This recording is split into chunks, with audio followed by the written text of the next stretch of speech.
sejarah yang menyatakan masuknya Islam pertama ke Indonesia. Yang selama ini kita ketahui seperti Aceh mengatakan Aceh adalah serambi Mekah, Aceh adalah masuknya pertama sekali Islam ke Indonesia. Tapi jawaban itu sudah langsung presiden yang menyangkalnya walaupun secara tidak langsung. Kenapa? Dengan ditandatanganinya sebuah prasasti titik 0 kilometer Islam Nusantara. 7.0 kilometer Islam Nusantara yang menyatakan, yang artinya Islam masuk ke Indonesia pertama sekali di Barus, karena titik nolnya di Barus. Nah, jadi dasar daripada penetapan tadi, ketentuan ini tadi, itu dasarnya adalah ini, makam-makam yang ada di Barus. Karena seperti kata seorang peneliti dikatakan tidak ditemukan makam atau batu nisan yang lebih tua di Indonesia ini. Jadi makam-makam atau batu nisan yang ada di Indonesia ini yang menunjukkan makam seorang muslim itu tidak ditemukan di Indonesia ini kecuali di Barus. Artinya makam yang paling tua yang menunjukkan dia seorang muslim itu cuma ada di Barus. Maka dikatakan Islam itu pertama sekali masuk ke Indonesia. Nah, itulah dasarnya. Itu dikatakan seorang peneliti Nicole Prancis, seorang Prancis dari penelitian arkeologi.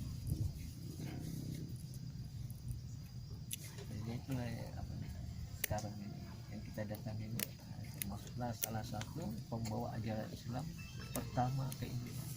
Bagaimana hebat seorang sahabat.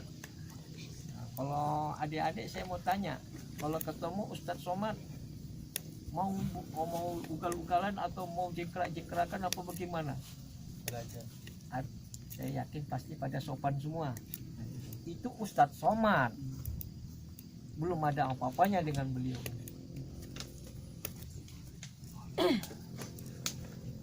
Ini sahabat.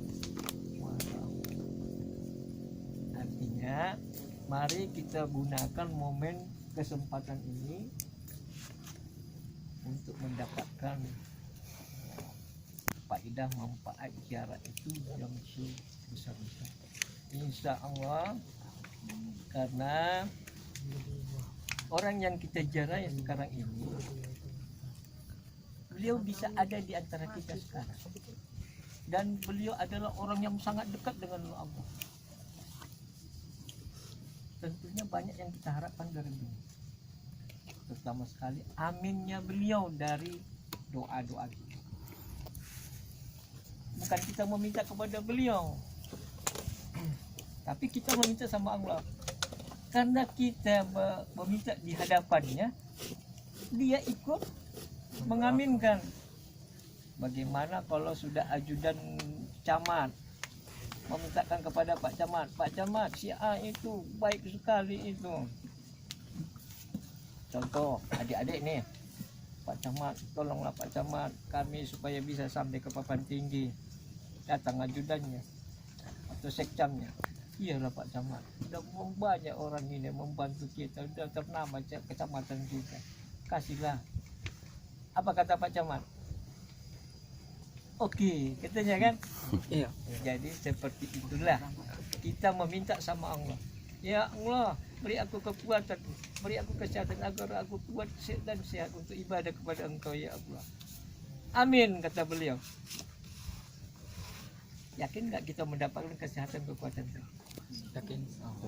Ya Allah, sampaikanlah aku ya Allah kepada apa yang menjadi hajat dan cita-cita aku ya Allah, sebagaimana sebatas kemampuanku ya Allah. Amin, kata beliau. Dikabul nggak semuanya? Kabul. Insya Allah. Pergunakan kesempatan. Jadi poinnya jangan sampai ke sini hanya sekedar selfie, terus yang akhirnya dapatnya jalan-jalan. Maksudnya yang saya mau sampaikan, jangan lupa untuk memohon sama Allah, itu. Oke, silakan. Sekarang kalau memang sudah nggak ada yang mau ditanyakan, silakan doa. Pak, aku mau nanya, kenapa almarhum dikuburkan di sini? Pertanyaan yang sangat banyak. Paling banyak pertanyaan itu sampai dia ditanyakan. Jadi kenapa beliau ini dimakamkan sampai ke tempat yang tinggi ini? Kan gitu.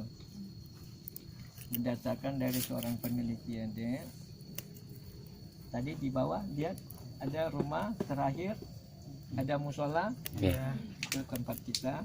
Itu dulu dari hasil penelitian banyak ditemukan seperti batu karang, kulit kerang yang besar-besar, yang menunjukkan artinya dulu itu laut.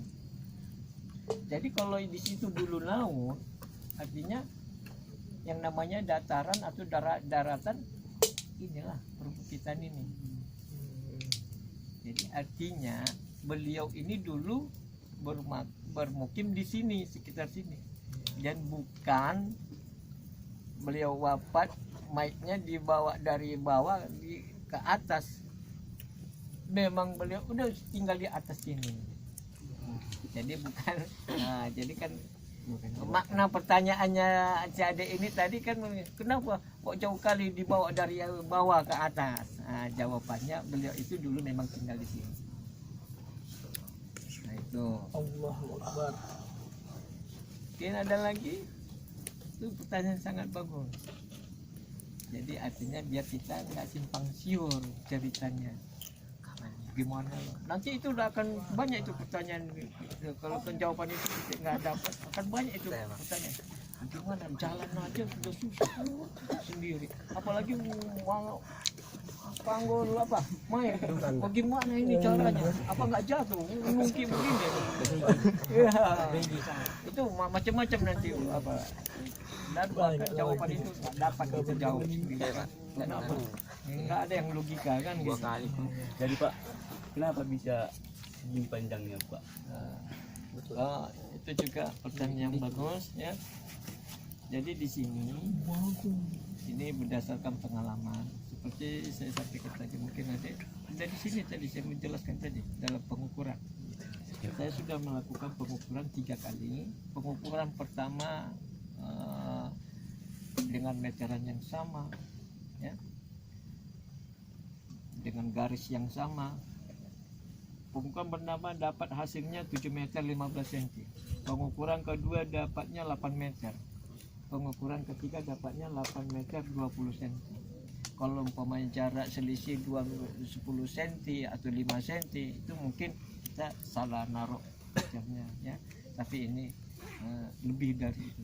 Jadi sangat mustahil itu salah. Tapi memang benar-benar berbeda kan gitu. Jadi yang jelas, yang nyata saja bisa kita raba, tidak bisa kita pastikan pasnya berapa. Jadi apalagi orangnya, pasti kita nggak tahu berapa apanya.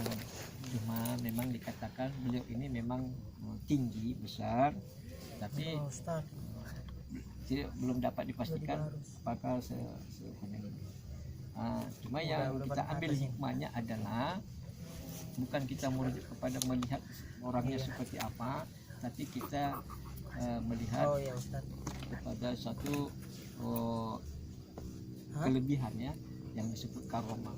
Jadi ini adalah pengalaman saya, pandangan saya pribadi. Ini kalau saya menilai, ini adalah satu bentuk karomah yang diberikan Allah kepada beliau dengan tujuan suatu kemuliaan kepada seorang hamba yang memang sudah dekat sama Sang Maha Pencipta. Jadi inilah artinya untuk beliau. Jadi bukan artinya menunjukkan panjangnya beliau, tapi berarti panjang ilmunya beliau. Pak, Ya, mungkin saya terlambat naik Pak. ya. Mau bertanya. Silakan. Jadi beliau ini tahun berapa wafatnya dan apa penyebab wafatnya Pak?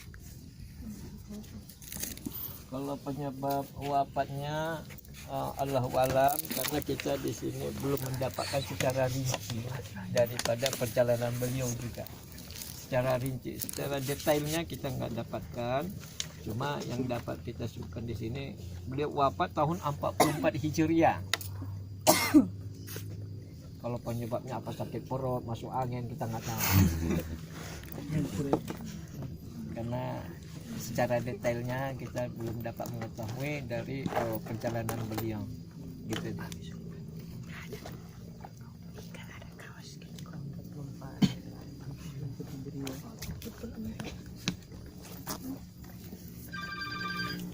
Jadi umur makam lebih kurang 1400 tahun. 1400. Beliau ini masih termasuk sahabat, bukan Ustadz Somad. Ustadz Somad memang sangat kita banggakan, sangat dimuliakan, tapi lebih jauh mulia beliau ini daripada kita sekarang ini. Ya, kita sekarang ini. Kalau ada yang kita muliakan di antara kita, atau mungkin di antara kampung kita, nah tidak ada tidak bisa kita bandingkan dengan beliau.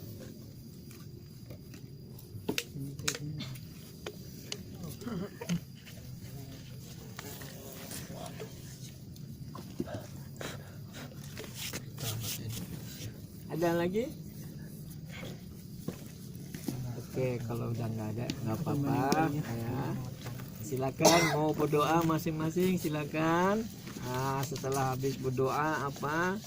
Nah, kalau bisa saya minta jangan berselfie dulu sebelum berdoa, tapi berdoa dulu baru selfie. Nah, artinya khusyuk dulu kitanya, ya.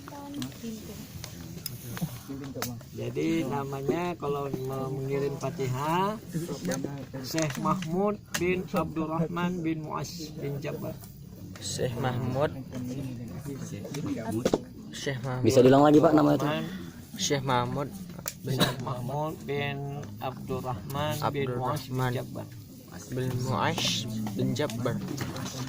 Mu'aish bin Jabbar. Bapaknya Abdurrahman, kakeknya Mu'aish bin moyangnya Jabbar. Mu'aish bin Jabbar. Syekh Mahmud Abdurrahman bin Mu'aish bin Jabbar. Syekh Mahmud Abdurrahman kan kalau dia mau bin Mu'az Mu'aish bin Jabbar. Kesana nanti biji. ya,